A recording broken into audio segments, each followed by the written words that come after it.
If you're thinking about buying a home in Calgary right now, you need to hear this first. Sales are dropping, inventory is climbing, and a surprising number of buyers are walking into purchases that might cost them a lot of money down the road. In this video, I'll let you know my thoughts on exactly who shouldn't be buying a property right now, because the market is simply not the same as it was from 2021 until the end of 2024. All right, let's get into it. And in this video, I'll break it into two different halves. So the first half, I'll talk about people in different situations that probably shouldn't be buying a home in Calgary right now. And the second half will be a bit more of a relocation mindset, where I'll go over the things that people generally dislike about living in Calgary, and that might change their plans altogether from coming here. And the first point is the interest rate conscious person. So the rates could go either way. Like, we're borderline in a recession right now, and the rates might come down to spur on the economy, but I don't think inflation is done with us yet, so the rates might go up as well to fight inflation. And there are a lot of homeowners right now in situations where if they raise the rates, they probably can't afford their mortgage payments. And you don't want to be a buyer getting yourself into that situation where you buy the property, now the rate is too expensive and you've overextended yourself. So just be very conscious the rates could go up, they could go down, and don't overextend yourself if you are a buyer in Calgary right now, because no one has a crystal ball, no one knows where the rates are going. But I can guarantee you they will go up, they will go down at some point. It's never fully steady. And it could affect you negatively if you buy and the rates do go up. So if you do plan to buy, just be very conscious that the rates are probably not going down to pandemic levels, and they might actually go up. So budget accordingly. Point number two is you don't have a large enough safety net. Now, I'm not a financial advisor, but I would say you probably want to have at least 6 months of savings if you are buying a property, just because there are, projects around the house, there's renovations, things break down, and our economy right now is quite volatile. All the tariff talk, and people are losing their jobs across the country. There are layoffs. So you want to have a large enough safety net in case something goes wrong. And point number three, don't buy a property if you're only intending to stay in Calgary for a couple of years. This can be problematic because you can't assume that the prices are always going to go up. Right now, we're seeing more inventory come to the market and the sales are dropping, so things are balancing out. And you can't assume the prices are going to continue to skyrocket. And if you factor in mortgage payout penalties, real estate commission fees, and stuff like that, it can be a bit problematic. And it's not so far-fetched. I can recall, from 2016 to 2020, there were a lot of people in this situation who wanted to sell, but they couldn't. So if you plan to stay here for just a couple of years, you're just testing it out, I would probably rent versus buy. Point number four, if you are someone that panics or gets frustrated in competitive offer situations, you might want to hold off for another few months, is my recommendation. There are still competing offers in Calgary. I lost out yesterday in Canyon Meadows on a condo, and there was probably 5 or 6 listings in the condo complex, and we still got ourselves into a bidding war, and we lost, actually. So it still happens, and it can be frustrating. But my guess is the market continues to balance out, and you might have better luck in a few months from now if you are a buyer and you hate these situations. And the next point is buying in a brand new area. Now, this on its own is not a bad idea, but what is a bad idea is buying in a new area and then trying to sell it in a couple of years later. This is problematic because these new areas, there's always different phases of development, and you don't want to be trying to sell your home against a brand new home. It's a bit difficult that way. Think of it like a car sale. If you can buy a brand new Ram 1500 truck or one that has 20,000 kilometers on it and they're the same price or roughly the same price, they're going to choose the brand new one every time. And this is the exact same situation that you're going to have if you're trying to sell in a brand new area. So if you are going to move into a brand new area, I would be prepared to live there for a very long time because you don't want to be competing against the builder. And let's talk about the speculators who are buying these brand new properties as well.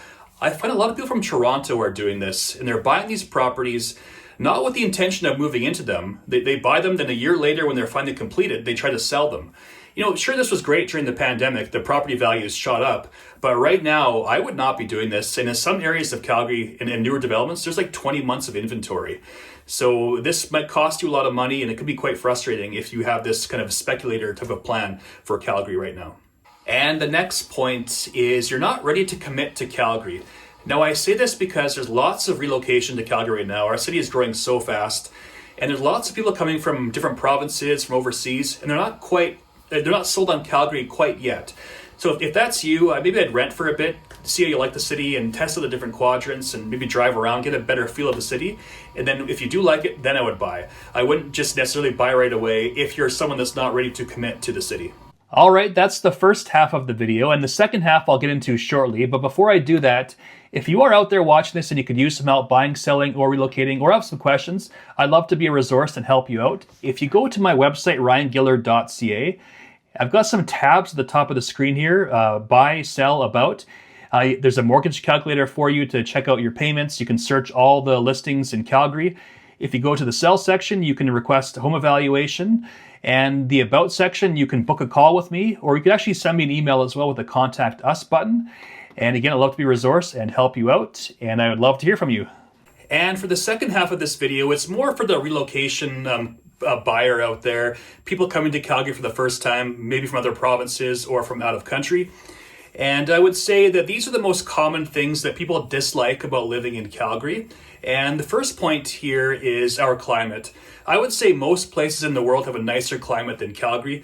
Maybe not like Winnipeg or Edmonton or parts of Russia, but generally speaking, I would say most places in the world have a nicer climate than Calgary. And our weather is just unpredictable. It can get very hot, it can get very cold.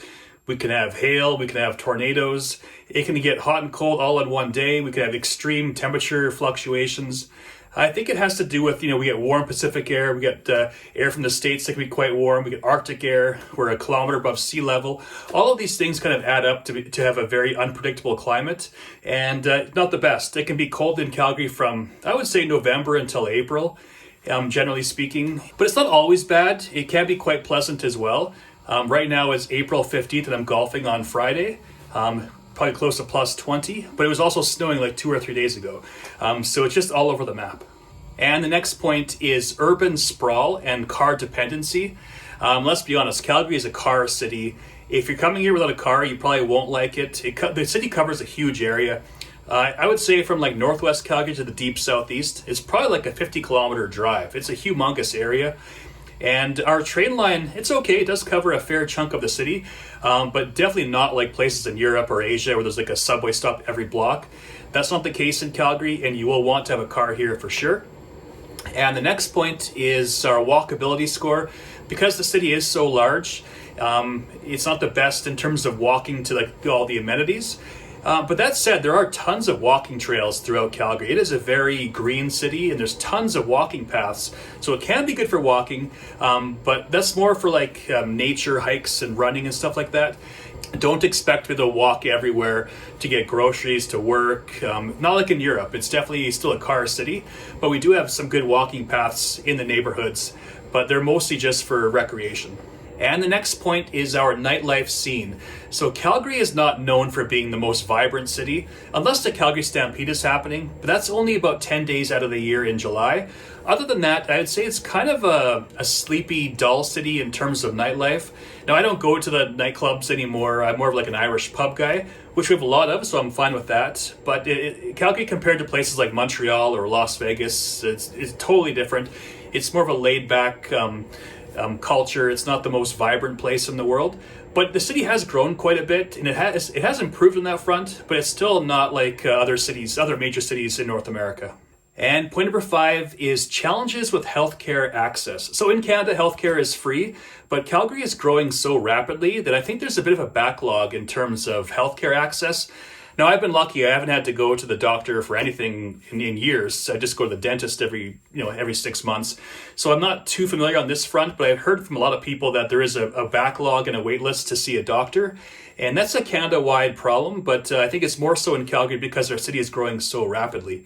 And the next point, let's talk about downtown. So downtown Calgary is a bit of a 9 to 5 place. People go there to work, then they leave for the suburbs afterwards. And it turns into a bit of a ghost town. So again, it's not the most lively place, and there can be some safety concerns after hours in parts of downtown. Now that said, Calgary is definitely a very safe city, but depending where you are downtown after hours, it can be a bit sketchy in some parts. And it's not the most lively place, which I already mentioned. Point number 7 is our dry climate. Now, this is good or bad.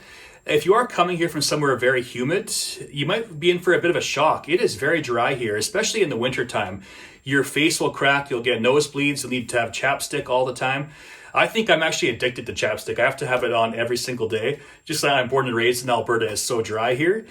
So if you are coming from somewhere humid, you might be in for a bit of a surprise. But it has its benefits as well. You're not all sweaty all the time. It's easy to dress for the cold, dry temperatures. And because it's always dry, it's always sunny here as well. So there are good and bad things about having a dry climate. Point number 8, this is a big one for me, is there's not that many big bodies of water in Alberta. There's a few lakes here and there and a few rivers, but we are definitely very landlocked, and we are missing, big lakes in the cottage country that they have out east in Ontario and Quebec.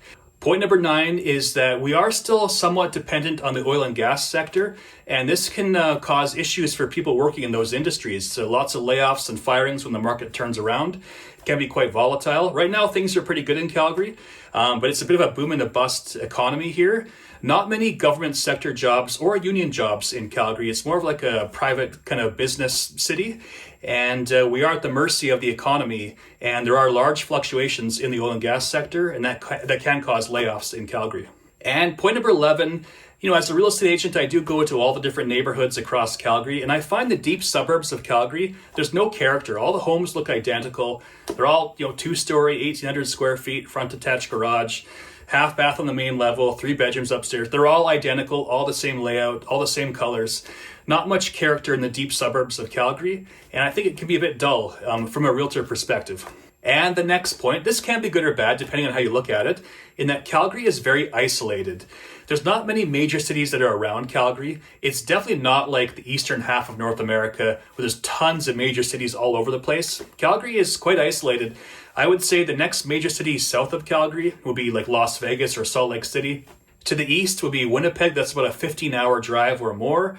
To the west would be Vancouver, that's about a 10-hour drive. So not much around here, so expect a long drive or long flights to get anywhere in the world from Calgary. And the last point to talk about is that depending on where you're coming from, you might love Alberta politics and the culture, or you might hate it. I would say Calgary is definitely more on the conservative side of things. If you are coming here from like a more progressive city like Toronto or Montreal, you might see things here, they're just a bit different. You'll see some crazy bumper stickers, some crazy flags. The politics are different. The way of life and the thinking is a bit different. So it can be good or bad depending on how you look at it. And I'll leave it at that. Well, there you have it. That's my take on who shouldn't be buying a property in Calgary right now, and some of the things that I dislike about the city. But overall, it's a pretty good place to live, and buying a home in Calgary is generally a safe bet. If you are out there watching this, have any questions or concerns, I'd love to be a resource and help you out. Give me a call, shoot me a text, send me an email. I'd love to help you out, and I'll see you on the next video.